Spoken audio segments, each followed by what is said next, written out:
Alright, so I'm trimming this tree. I'll show you how any homeowner can cut down a tree over top of your house, or just trim it if that's all you're doing. So all I'm doing is just trimming this branch off. So you see a lot of videos on YouTube, you know, where people are not so skilled with their tree cutting abilities.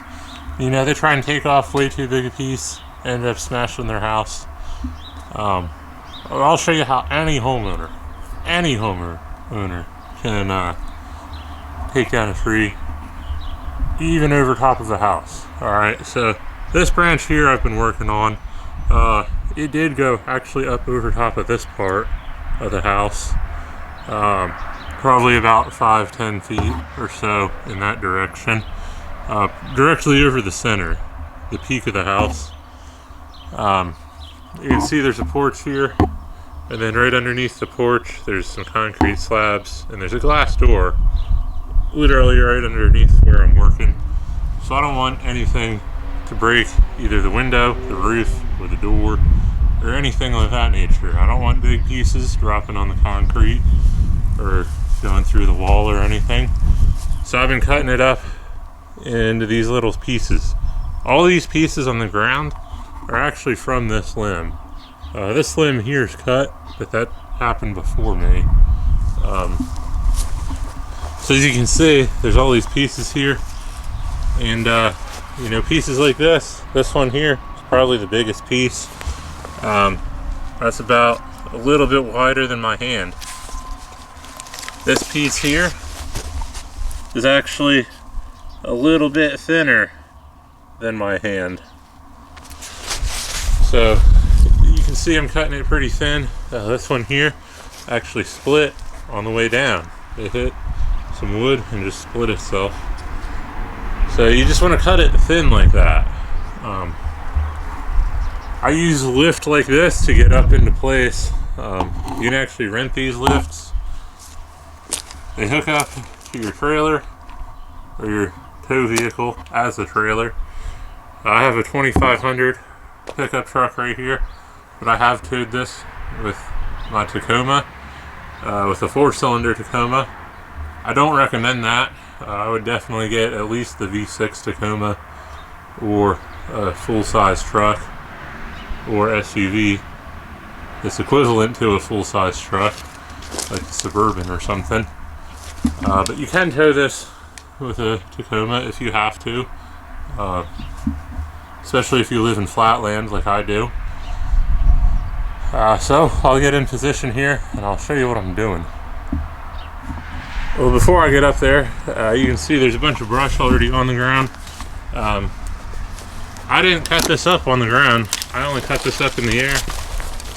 Pretty much, instead of trying to rig out big pieces, I just grab onto this with one hand, and then I'll use a climbing saw, a top handle saw, like this Milwaukee here, with the handle on top of the motor. You can use gas saws or battery saws, it don't matter. I'll use them and cut small enough pieces where I can hold it in one hand and then hold the chainsaw in the other hand. Like hold the tree in one hand, hold the chainsaw in the other, and that way no big pieces go smashing through a house or anything. So I'll show you how I get the big heavy stuff down though, because that's the interesting part, and that's really what's going to mess you up. Because that piece there, if I were to just cut it right here, it'll drop through the porch, pretty much cut that porch in half, and I don't want that.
productive is coming in here with a crane, you know, tying the crane way up top.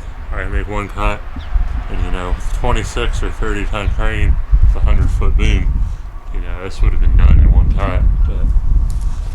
But you know, these lifts, if you're a homeowner, you can rent these things for like $300 to $700 a day, depending on where you go, for a 55 footer. The 55 footers that don't work on all trees, but you know, they are a little bit short in some areas. But in Ohio, once you get too far above that, the trees just blow over anyway. So, or at least around here, you know, 65 footer would be nice on some of them trees that I've had. But there's never been a tree that I haven't been able to do with the 55 footer. Then, you know, you're going to need a saw that's big enough to cut, you know, the tree you're working on. You know, I don't like, when I'm working in the air, if I had a small little dinky, you know, 14, 16 inch saw, it wouldn't cut through these, and I'd have to reposition and cut again. So when I'm cutting these little tiny chunks, you know, I like to get a saw that's big enough for what I'm doing. Whether it be a chainsaw or a buck saw, you know, it don't really matter. But this saw here that I'm using today is the MS391. Some people are more Husky fans. Other people like Echo. Other people like all sorts of brands of chainsaws. I like Stihl's. They are getting expensive though. So, I don't know. This saw is pretty old though. I bought this in 2015, and you know, it's still running. But yeah, these lifts are pretty good. They're way safer than a ladder. I would not recommend doing this with a ladder, but if you did have to do it with a ladder, like say this chunk here, I mean, it would be possible. It would be safe doing it this way.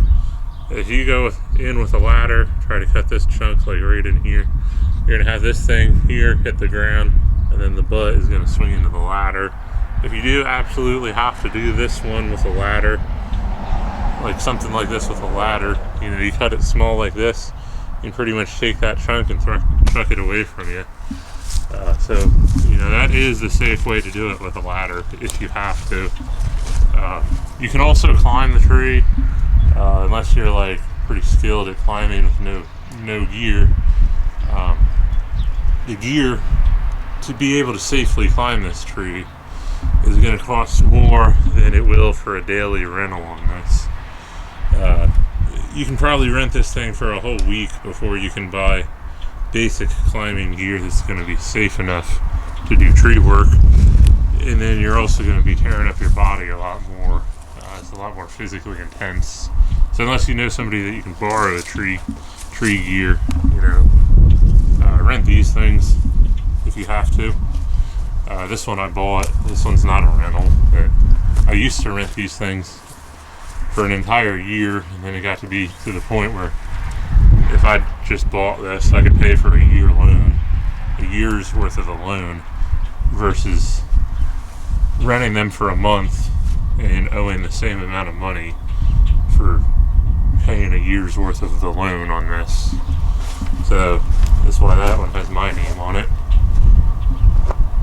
So yeah, this is how any homeowner pretty much can cut down a tree. It's more time consuming doing it this way, but like I said, you make these little tiny chunks, it's going to be safer than trying to rig something up and have it go through the house. Alright, so now it's time to get cleaned up. We got, you know, pile of brush there, pile of brush there, and then stack of firewood there. There's sawdust everywhere. Gotta get the leaf blower out, blow some of this stuff off. But that big heavy branch is gone. I tried to cut down to the branch collar the best I could, so that way hopefully the tree can conceal that. What I mean by that is right there is where another big branch used to be. It got cut or broke off years ago, and that tree has concealed it the best it can. This is a maple tree, so they're not that great at concealing their wounds, But I did try to get that down to the point where it will be able to conceal it partially. With these big branches, it's really hard to find the branch collar. With the smaller stuff, you know, like, where am I? Like way up here, you know, it's easier to find the branch collars. When you got the big ones like that, you know, it's harder, but hopefully it'll conceal it. There's a couple big branches over in this area. Trying to block the sun here so you guys can see. But somewhere, if I can get the camera to focus, there it is. This big hole right there. That's where another branch used to be. And then the branch collar is what's going around here. And, you know, it's able to grow bark out and then just kind of conceal that wound the best it can. Like I said, these are maples. The rot just, I mean, they do kind of rot out in the middle, but it will, I tried, you know. This tree's gonna come down eventually anyway. We're just trimming it so it's safer for the time being, at least for these people. Yeah, I guess it kind of made it more dangerous for the people living over there, but, you know, now it should go in this direction instead of on their bedroom right there. So I don't know. It's I guess how you get a tree down as a DIYer.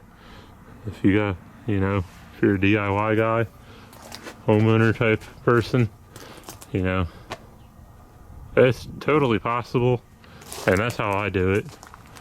So don't end up on YouTube for the wrong reasons.